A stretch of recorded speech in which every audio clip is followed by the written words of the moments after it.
Politicians will name a law something like the law against strangulation and drowning of cute puppies, when the law has nothing to do with the strangulation and drowning of cute puppies. But they want to be able to say in an ad or at a political rally, my opponent is against the law to stop the strangulation and drowning of cute puppies. It's an old political trick. Right now, there's an organization attacking the Catholic Church, literally lighting them on fire, literally pulling down statues of our saints, calling for statues of Jesus Christ to be taken down and destroyed. On their website, and in interview after interview, they will not hide the fact that they are Marxists and they oppose everything the Catholic Church stands for. They oppose traditional marriage and traditional nuclear families. Not only do they say they should be gay marriage, but they actually don't want any traditional. I mean, they're that radical. This organization states that they want America to become Marxist. You see, because the god of Marxism is government, and the religion is communism. So this is why they are attacking the church. They're not just attacking us physically, they're attacking our spiritual values. So of course, if this organization came out and called themselves Marxist communists that hate America, no one would support them. So what do? They call themselves Black Lives Matter, because every decent American knows that's true. Black lives matter. I will say it. Black lives matter. And the Catholic Church has always stood up for the underdog, for the minority, for the immigrant, for those with less.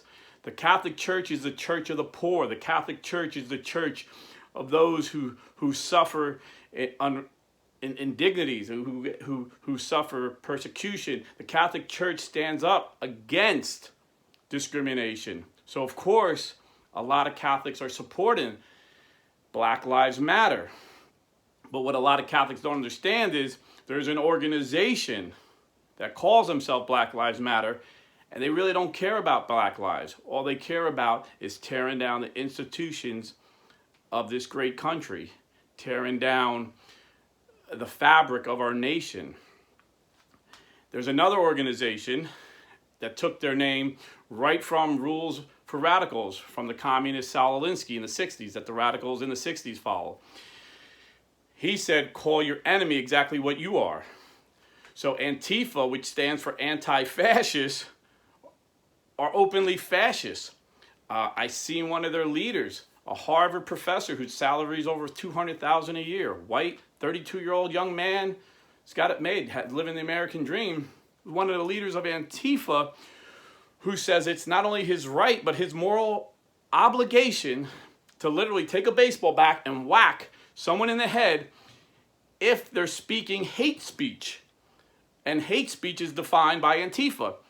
It could be saying that abortion is a sin. That's hateful. So he says he has the right to hit that guy with a baseball bat, because that's literally what happened. So you have this organization saying they're anti-fascist, attacking the church as well. So these are the two main organizations fueling the fire. And they're stealing the message against good, honest Americans that are standing up for Black lives, that are standing up against police brutality. And the secular media is playing with them hand in glove, because the secular media hates the Catholic Church as well. I mean, the secular media for years, their narrative, because of a small percentage of pedophile priests, has gotten the public to believe that all priests are pedophiles. They're doing the same thing now to our police department. Because of a few racist cops, they're making everybody believe that all cops are racist. My son-in-law is a cop, and I can tell you firsthand, my daughter is begging him to quit because of all the hate. He has friends, he played basketball in high school, calling him a pig and unfriending him on Facebook. We just had a rally through our town where they stopped traffic, and he was told, don't intervene, let them stop it. You had young ladies in their car crying because their babies were crying because these kids were kicking their cars, and these cops were told not to interfere. This is getting out of hand. This is getting crazy. There's a scene in Cinderella Man starring Russell Crowe, one of my favorite movies. And there's a scene in that movie that always chokes me up. It's when Russell Crowe, playing a strong boxer, goes to all these rich guys that run the boxing commission, and he literally begs them for money. And the reason he's begging them for money is because he needs this money to keep custody of his kids, who he loves dearly more than anything. So he swallowed his pride and in an act of humility begged for money. And it's just something about a strong man who swallows his pride and shows humility that it's just a very touching scene. And, you know, I was a blue-collar guy for years, you know, working 60, 70 hours a week, so I really don't know a lot about these YouTubers. The guy I'm about to mention, you probably know more about him than I do.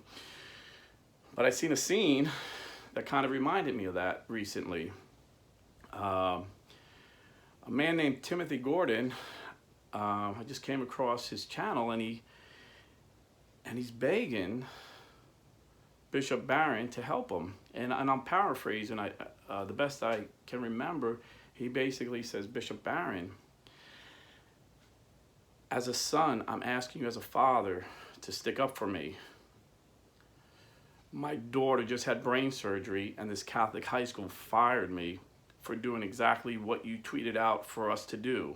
So apparently he tweeted out, Bishop Barron tweeted out, that it's the laity's job to stand up for these statues, that it's our job to stand up for our churches that are being burnt.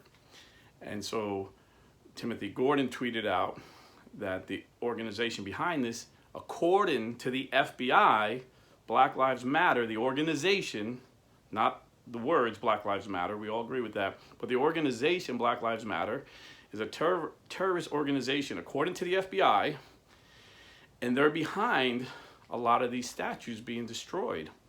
And you know, I've seen the videotapes where these Black Lives Matter people are chanting, what do we want? Dead cops. When do we want them? Now. So they're inciting violence, and they're using that phrase that nobody can disagree with. Any decent human being knows that Black Lives Matter, but they're hiding behind that to advance their evil agenda of destroying the church. And first they're coming after the Catholic Church because we're the oldest, we're the first church, we're the most powerful church in the world. Then they're going to come after all these Protestant churches. You watch. Now, before you get really upset with Bishop Barron, I want to give you another way of looking at it. When I first came back to the Catholic Church about 5 years ago, I remembered a Catholic pro-lifer who I met when I was an evangelical at a Planned Parenthood clinic trying to convince the girls to save their babies. And this Catholic was really on fire, and he gave the best defense I ever heard of the Catholic Church at the time. Long story short, I looked him up. His name's Tom Venditti. I looked him up, found him. In fact, the way I found him was he was doing some kind of pro-life march he was heading up. And he said for details to call, and that's how I was able to find him. And I had a lot of questions about the church that even though I came to the realization this was the church Christ started, I was unsure about a lot of doctrine. So he recommended Scott Hahn's book, Rome Sweet Home. And a lot of the Scott Hahn's material, he spoke very highly of Scott Hahn. But as the conversation went on, make a long story short, turns out he's like neighbors, goes to the same parish as Scott Hahn. And I thought it was so awesome. And I was like, wow, I'd like to come meet him, you know? That would be amazing. And he said, well, he actually blocked me on his Facebook and he won't take any of my calls. And I said, why? He said, well, I just feel he has the platform. He can speak out more for the pro-life movement than he is.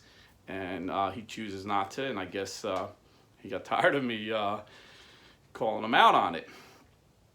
And I said to him, and I still feel this way, I said, you know, we each have different callings. You can't judge a man's heart. You don't know what God is telling Dr. Scott Hahn. Scott Hahn reaches men like me that were evangelicals, because he was an evangelical, And I'm sure he reaches many people that if he got political or he got too much on one issue, he may turn them off. So maybe that is why he doesn't speak more fervently in the pro-life movement. Maybe that's just not his calling. And Tom disagreed with me, but, you know, we just disagree. And now with Bishop Barron wasn't the guy who fired Timothy Gordon.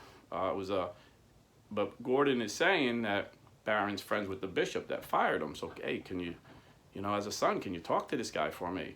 My daughter just had brain surgery. Now, not only am I out of a job, school teachers don't make a lot of money, so I'm sure he doesn't have a ton of money saved, but I have no insurance. And she has, it's going to be a lifelong thing, therapy.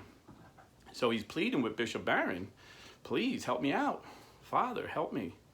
Your Excellency, help me. I mean, he was very respectful in this video I seen. And he seems, like I said, I don't know him very well. I just seen that one video. Seems like a strong guy. He doesn't seem like a wimpy guy. Seems kind of like the Russell Crowe character, a strong boxer who loves his kids, And he's pleading, help me. I have a daughter that needs help. And it's something about a strong guy, having to humble himself before other men that just always gets me. I don't know why. But that's what I see there. But before we all get mad at Bishop Barron, maybe Bishop Barron is feeling the same way.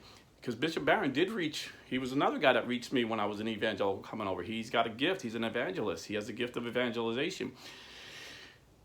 And we don't know his heart. We don't know what God's telling him. Maybe God is telling him to stay out of these political things because he's drawing so many people back into the church. And that might turn people away. I don't know, Only God knows. But I have a reasonable hope that behind the scenes, Bishop Barron is trying to make things right. And I think we can reasonably hope that behind the scenes, Bishop Barron is looking out for Timothy Gordon. And like I said, I don't know this guy. I sent him an email, but it probably gets a lot of emails and probably didn't recognize Blue Collar Catholic. But if he wants to come on the show and talk to my audience about what happened, I'd be glad to have you. And again, Black Lives Matter, but the organization is Marxist. And we need to stand up to Marxists, because first Marxists take away your guns, then they take away your religion, and then they take away your freedom. Because if you don't have your guns to defend yourself, and you don't have the church where you can be fed, strong spiritually, you're totally dependent on the government. And that's their God. And they want to replace our God with their God. So stay strong, stay Catholic, pray for unity. Let's not attack our bishops. They were placed there by God. God knows what he's doing. He was ordained by a bishop who was ordained by a bishop who was ordained by a bishop that can trace all the way back to the apostles. So be careful, and let's not attack our bishops. Let's pray for them that God gives them wisdom, courage, and strength, and let's defend our church. God bless.